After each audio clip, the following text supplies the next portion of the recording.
Hello! Welcome back to our channel. ఇంకా వచ్చి రాగానే మేమైతే బయట నుంచి ఫుడ్ తెప్పించుకొని అదైతే తినేస్తున్నాము. జర్నీ చేసి రాగానే ఎవరికైనా నిద్రొస్తుంది. నాకు కూడా నిద్ర ఫుల్‌గా వస్తుంది. బట్ తెచ్చిన బ్యాగులన్నీ పక్కకు పెడితే బాగోదు కదా అన్నట్టుగా అన్నీ అయితే సెట్ చేసుకుంటున్నా ఎక్కడియక్కడ.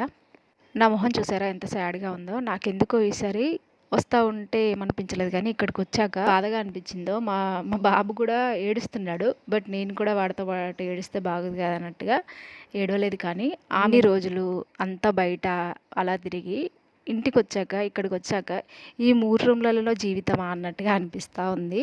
ఆ మినిట్ అనిపించింది నాకు. దాని తర్వాత ఎలాగో చేంజ్ అయిపోతది మూడయితే. మీకెవరికైనా అలా అనిపిస్తుందా? అనిపిస్తే మాత్రం కామెంట్. ఇంకా ఏంటంటే మా మమ్మీని పట్టుకొని గట్టిగా ఏడవాలి, మా మమ్మీ ఉంటే కాల్ చేసి ఏడవాలా అన్నట్టుగా అనిపించింది. కానీ కంట్రోల్ చేసుకుంటే అదే సెట్ అవుతుంది అనేసి ఊరుకున్నాను. ఈసారి అయితే చాలా శారీస్ తీసుకొచ్చాను. వాటి అన్నిటికి బ్లౌజెస్ అయితే కుట్టివ్వాలి. ఇంట్లో కొన్ని కూరగాయలు ఉంటే అవి కూడా తీసుకొచ్చుకున్నాను.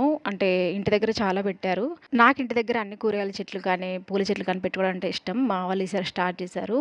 నేను ఒక చేద్దాం అనుకున్నాను కానీ నాకైతే సెట్ అవ్వట్లేదు. అలా మా ఇంట్లో ఉన్న నేచర్‌ని ఎంజాయ్ చేయడం అంటే నాకు బాగా ఇష్టం.